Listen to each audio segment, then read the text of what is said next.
ইতিহাসের কিতাবের মধ্যে এসেছে আল্লাহ এই নামটি উচ্চারণ হতে দেরি হলো, আল্লাহ তাআলা আল্লাহর এই নামের মধ্যে এমন একটা হুঙ্কার আছে। আল্লাহ এই নামের মহত্বটা এমন, আমরা তো আসলে বুঝি না।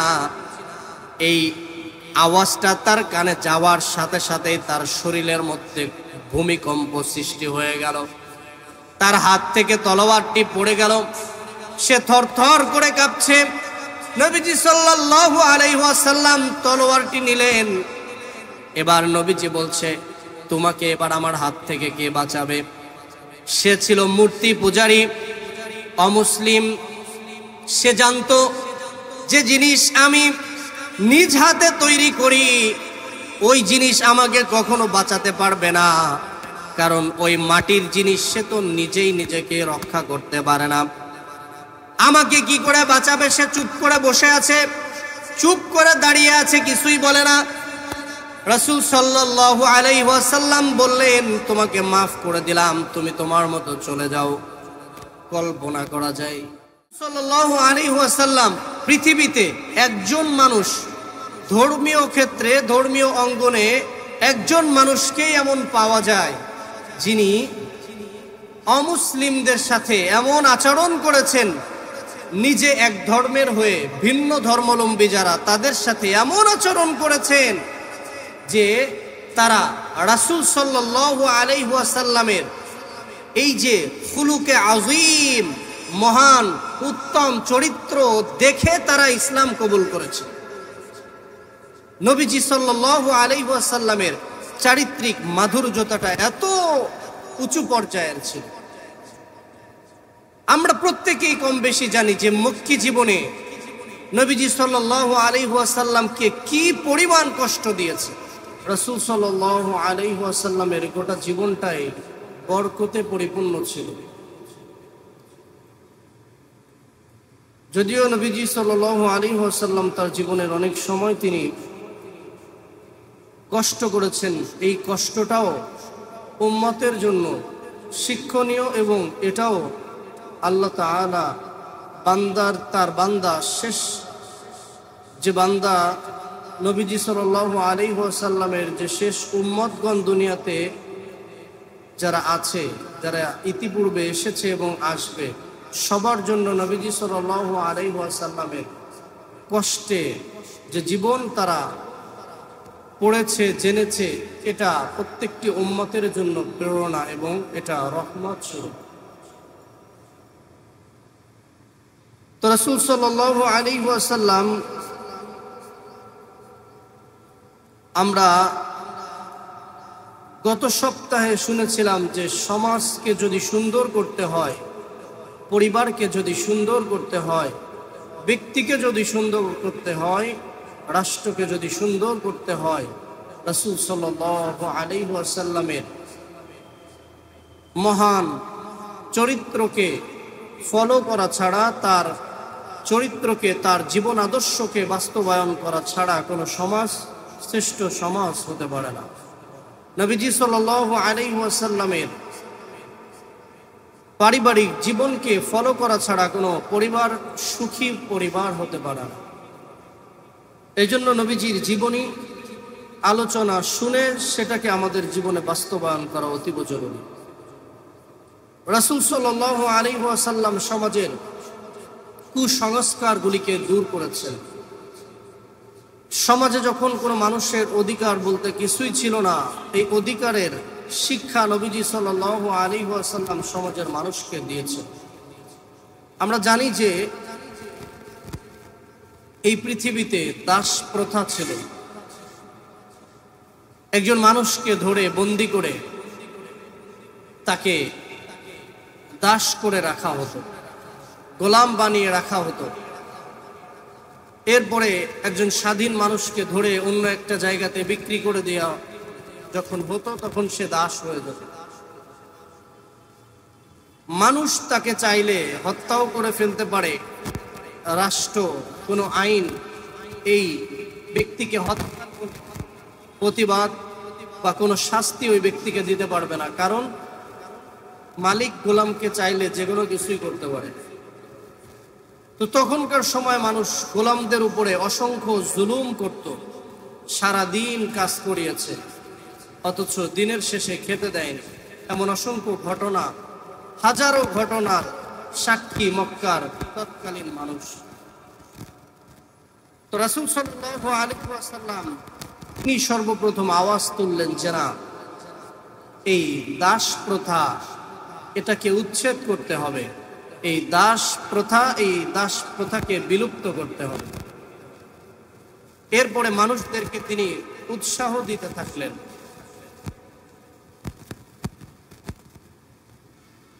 প্রিয় মুসল্লি ভাইরা, সহিহুল মুসলিমের 1509 নম্বর হাদিসের মধ্যে এসেছে, নবীজি সাল্লাল্লাহু আলাইহি ওয়াসাল্লাম বলেন, মান ইআতাকাবা রাকাবাতুন মুসলিমাতুন আ'তাকাল্লাহু বিকুল্লি আদুইন মিনহু আতওয়াম মিনহু মিনান নার। রাসূল সাল্লাল্লাহু আলাইহি ওয়াসাল্লাম বলেন, যদি কোনো মুসলমান একজন দাসকে মুক্ত করে, আল্লাহ রাব্বুল আলামিন তার প্রত্যেকটি অঙ্গের বিনিময়ে যে মালিক তার দাসকে মুক্তি করে দিল, মুক্ত করে দিল, মুক্তি দিয়ে দিল, আল্লাহ তাআলা ওই দাসের প্রত্যেকটি অঙ্গের বিনিময়ে ওই মালিকের প্রত্যেকটি অঙ্গকে আল্লাহ তাআলা জাহান্নামের আগুন থেকে মুক্তি দান করে দেয়। আওয়াজ করে বলুন সুবহানাল্লাহ। তার মানে ওই যে গোলাম, ওই গোলামের চোখের বিনিময়ে যে মালিক গোলামকে মুক্তি দিয়ে দিল, মুক্ত করে দিল, আল্লাহ তাআলা জাহান্নামের আগুন থেকে হেফাজত করবেন। ওই যে গোলামকে আজাদ করে দিল, মুক্ত করে দিল, ওই গোলামের হাতের বিনিময়ে মালিকের হাতকে জাহান্নাম থেকে মুক্ত করে দিবে। এক কথায় আল্লাহ তাআলা একজন মুসলিম যদি একজন দাসকে মুক্ত করে দেয়, তাহলে আল্লাহ তাআলা ওই মালিককে জাহান্নামের খাতা থেকে তার নামটি কেটে দিয়ে তার নাম জান্নাতের খাতায় লিখে দেবে। এভাবে নবীজি সাল্লাল্লাহু আলাইহি ওয়াসাল্লাম দাস প্রথার বিরুদ্ধে, দাস প্রথাকে বিলুপ্তির জন্য নবীজি সাল্লাল্লাহু আলাইহি ওয়াসাল্লাম তিনি একের পর এক মানুষকে উৎসাহিত করতে থাকলেন। অসংখ্য সাহাবী তারা তাদের অসংখ্য দাস দাসী ছিল, তাদেরকে একের পর এক মুক্ত করে দিয়েছে। তাহলে দাস প্রথার বিরুদ্ধে যে যুগে মানুষ দাস যারা, তাদেরকে গোলামদেরকে মুক্ত করা তো দূরে থাক, তাদেরকে পশুর ন্যায় নির্যাতন করত, সেই সময় নবীজি সাল্লাল্লাহু আলাইহি ওয়াসাল্লাম বিশ্ব মানবতার মুক্তির দূত, তখন তিনি সর্বপ্রথম দাস প্রথার বিরুদ্ধে সর্বপ্রথম আওয়াজ তিনি তুলেছেন। বর্তমান আমাদের সমাজে এমপি, মন্ত্রী, সমাজের দায়িত্বশীল ব্যক্তি যারা, তাদের কোনো নিকটবর্তী ব্যক্তি যদি অন্যায় করে, অপরাধ করে, তাহলে নেতা হয়ে সেই অন্যায় অপরাধকে প্রশ্রয় দেয়। যদি এমপির ভাই কোনো অপরাধ করে, এমপি সেটাকে ঢেকে রাখার চেষ্টা করে। মন্ত্রীর ভাই যদি কোনো অপরাধ করে, তাহলে সেই অপরাধকে প্রশ্রয় দেওয়া হয়, অপরাধকে ঢেকে ফেলানোর চেষ্টা করা হয়। সমাজের প্রায় প্রত্যেকটি দায়িত্বশীল তারা সবাই এই ধরনের কার্যকলাপ করে। এজন্যই সমাজের মধ্যে বিশৃঙ্খলা, সমাজের মধ্যে অশান্তি একের পর এক বৃদ্ধি হতেই আছে, একের পর এক অশান্তি বৃদ্ধি হয়ে চলছে।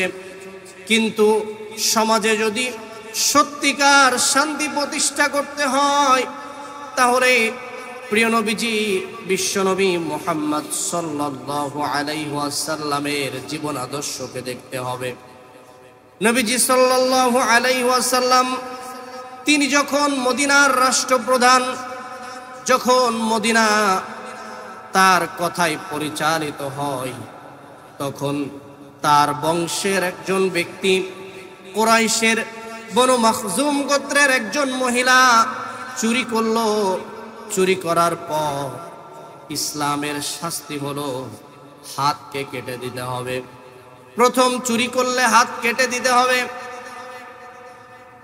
দ্বিতীয়বার যদি আবার চুরি করে আবার তার হাত কাটতে হবে। আবার চুরি করলে আবার পা কাটতে হবে। ইসলামের বিষয় হলো এই, প্রকাশ্যে যদি কোনো একটা শাস্তি একবার দেওয়া হয়, ওই ব্যক্তি যেমন ভালো হবে, তার শাস্তি দেখে হাজারো মানুষ ভালো হয়ে যাবে। বনু মাখজুম গোত্রের এই মহিলা চুরি করার পর সাহাবায়ে কেরাম চিন্তিত হয়ে গেল। নবীজি সাল্লাল্লাহু আলাইহি ওয়াসাল্লামের বংশের মহিলা, আরবের সম্ভ্রান্ত পরিবার, উচ্চ বংশীয় একজন মহিলা, সে চুরি করেছে। এই চুরি করার অপরাধে তার হাত কেটে ফেলা হবে। কিন্তু কোন সাহাবী অথবা কেউ এমন সাহস করলো না যে এই ব্যাপারে একটু নবীকে সুপারিশ করবে। নবীজি সাল্লাল্লাহু আলাইহি ওয়াসাল্লামের পালক পুত্র হযরতে যায়েদ ইবনুল হারিসা রাদিয়াল্লাহু তাআলা আনহু, নবীজি সাল্লাল্লাহু আলাইহি ওয়াসাল্লাম তাকে অত্যন্ত মহব্বত করতেন। নবীজি তাকে অত্যন্ত ভালোবাসতেন। কিছু সাহাবী তারা যায়েদ ইবনুল হারিসা রাদিয়াল্লাহু তাআলা আনহুর কাছে যেয়ে বললেন, হে যায়েদ, যাও নবীজিকে যে বলো যে ইয়া রাসূলুল্লাহ, বনু মাখজুম গোত্রের এই মহিলা, তাকে কোনোভাবেই একটু কি ছাড় দেওয়া যায় না, তাকে একটু ছাড় দিন। এই সুপারিশ নিয়ে যখন নবীজি সাল্লাল্লাহু আলাইহি ওয়াসাল্লামের কাছে গেলেন, যায়েদ তখন ছোট, তার বুদ্ধির পরিপক্কতা আসে নাই, ভালোভাবে কিছু বুঝতে শেখে নাই। যখন বড় বড় সাহাবা, যখন বড় বড় মানুষ, তারা যখন এই কথা তাকে বলার জন্য অনুরোধ করলো, সে চলে গেল। যাওয়ার পরে নবীজিকে বলল, ওগো আল্লাহর রাসূল, ইয়া রাসূলুল্লাহ, ইয়া হাবিবাল্লাহ, বনু মাখজুম গোত্রের সম্মানিত একজন মহিলা চুরি করেছে। ইয়া রাসূলুল্লাহ, তাকে কি একটু ছাড় দেওয়া যায় না? এই কথাটি যখনই নবীজি শুনলেন, হাদিসের মধ্যে এসেছে, ইতিহাসের কিতাবগুলির মধ্যে এসেছে, এই কথাটি শোনার সাথে সাথেই রাসূল সাল্লাল্লাহু আলাইহি ওয়াসাল্লাম তিনি যখন রাগান্বিত হয়ে যেতেন, অত্যন্ত সুন্দরী, অত্যন্ত সুন্দর সুদর্শন যুবক ছিলেন নবীজি। রাসূল সাল্লাল্লাহু আলাইহি ওয়াসাল্লাম রাগান্বিত হয়ে যাওয়ার সাথে সাথেই চেহারাটা এমন হয়ে যেত, শামাইলে তিরমিজির মধ্যে এসেছে, কেমন যেন মনে হতো নবীজির চেহারাতে ডালিমের ছিটা দেওয়া হয়েছে, বেদানার রসের ছিটা দেওয়া হয়েছে। নবীজির চেহারা লাল হয়ে গেল। রাসূল সাল্লাল্লাহু আলাইহি ওয়াসাল্লাম সাথে সাথে গর্জন দিয়ে উঠলেন আর বললেন, ওয়া আইয়ামুল্লাহ লাউ আন্না ফাতিমাতু বিনতি মুহাম্মাদিন সারাকাত লাকাতাতু ইয়াদাহা। আল্লাহু আকবার। নবীজি সাল্লাল্লাহু আলাইহি ওয়াসাল্লাম বললেন, আল্লাহর শপথ, বনু মাখজুম গোত্রের কোনো নারী নয়, কুরাইশের যত বড় সম্মানিত পরিবারের হোক না কেন, এটা কোনো কথা নয়। কথা হলো যে আমি মুহাম্মদ সাল্লাল্লাহু আলাইহি ওয়াসাল্লাম আমার কন্যা ফাতেমা যে আমার কলিজার টুকরা, সে যদি চুরি করত তাহলে আমি মুহাম্মদ আমি নিজে তার হাত কেটে দিতাম। নবীজি কসম করে বলছে যে ওয়াল্লাহি, যদি আমার লাউ আন্না ফাতেমা বিনতে মুহাম্মাদিন সারাকাত লাকাতাতু ইয়াদাহা, যদি আমার মেয়ে ফাতেমা চুরি করত, আল্লাহর কসম আমি ফাতেমার হাত কেটে দিতাম। এই ব্যাপারে এক চুল পরিমাণ আমি একটু চিন্তা করতাম না যে সে আমার মেয়ে কি মেয়ে না। তো মক্কার জাহেলি সমাজ, যেই সমাজে অন্যায় পাপাচার, সমাজের সব থেকে খারাপ কাজগুলি হতো,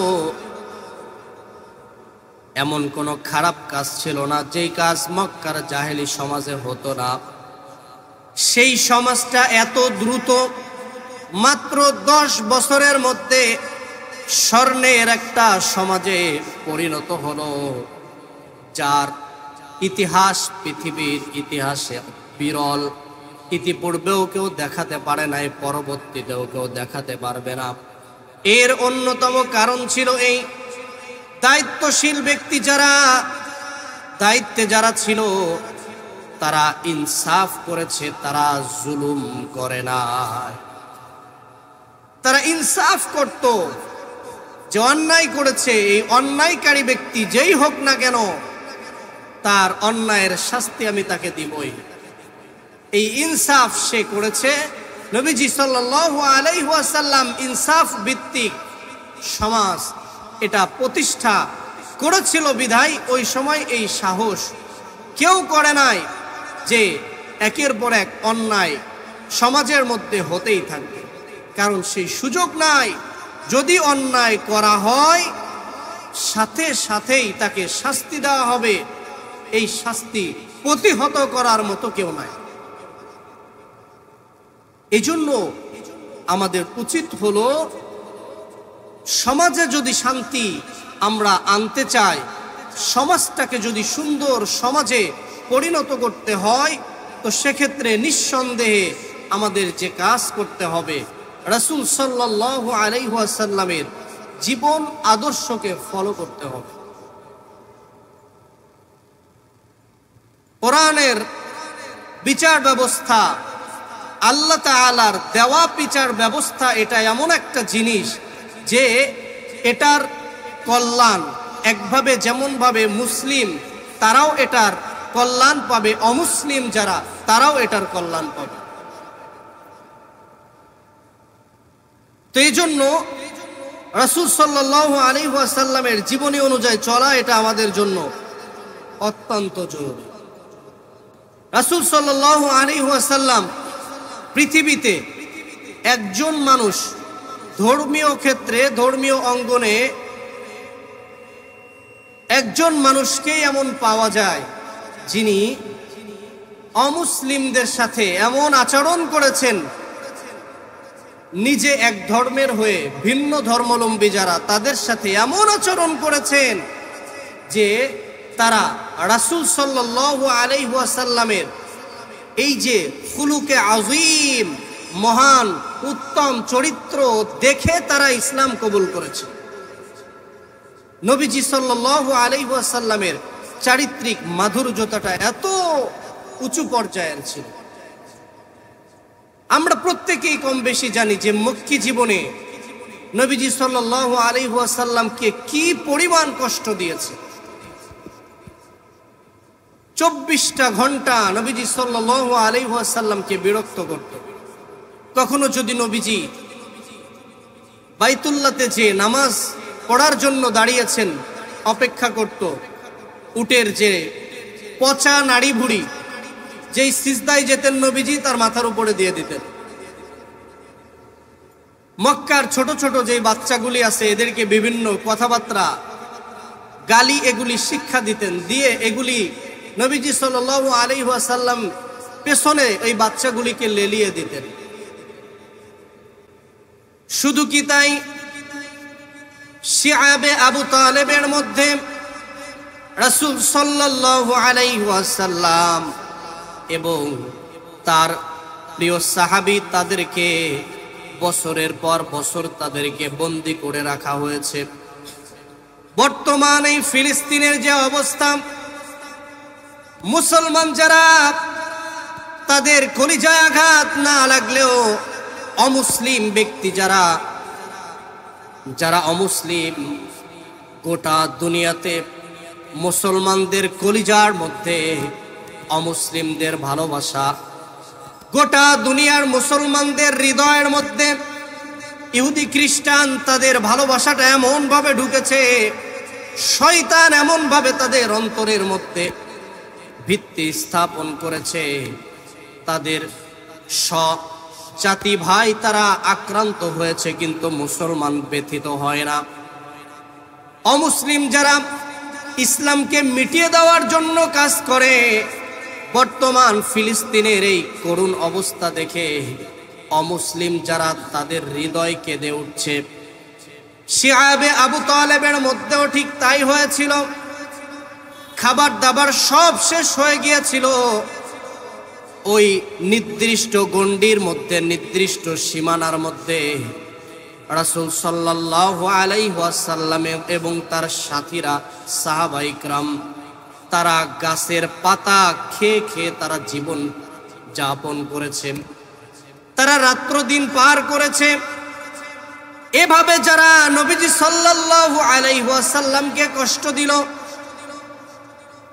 সেই রাসূল সাল্লাল্লাহু আলাইহি ওয়াসাল্লাম যখন মক্কা বিজয়ের জন্য 10,000 যোদ্ধাকে নিয়ে, 10,000 অপ্রতিরোধ্য যোদ্ধাকে নিয়ে যখন মক্কা বিজয়ের জন্য তিনি আসলেন, রাসূল সাল্লাল্লাহু আলাইহি ওয়াসাল্লামের জবান থেকে যেই কথাটি উচ্চারণ হলো সেটা হলো, আজকে তোমাদের উপরে কোনো অভিযোগ নাই। যারা সারা জীবন আমাকে কষ্ট দিয়েছ, মাতৃভূমি থেকে আমাকে তোমরা বিতাড়িত করে ছেড়েছ, তাদের প্রতি আমার কোনো অভিযোগ নাই, তোমাদের সবাইকে আমি মাফ করে দিলাম।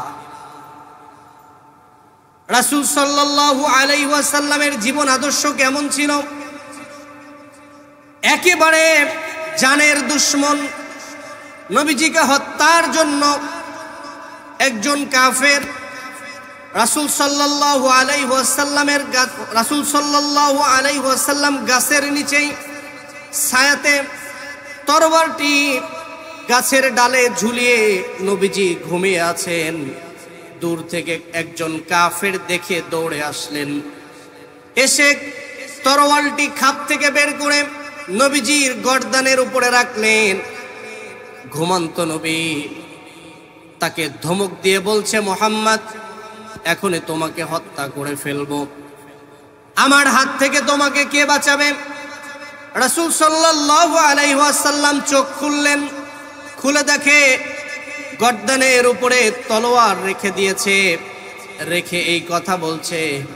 রাসূল সাল্লাল্লাহু আলাইহি ওয়াসাল্লাম সাথে সাথে বললেন, আমাকে আমার আল্লাহ বাঁচাবে। যখনই এই কথাটি বলল, ইতিহাসের কিতাবের মধ্যে এসেছে, আল্লাহ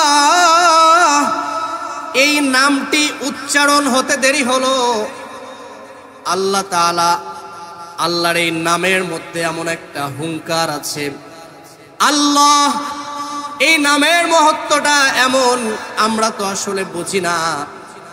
এই আওয়াজটা তার কানে যাওয়ার সাথে সাথেই তার শরীরের মধ্যে ভূমিকম্প সৃষ্টি হয়ে গেল, তার হাত থেকে তলোয়ারটি পড়ে গেল, সে থরথর করে কাঁপছে।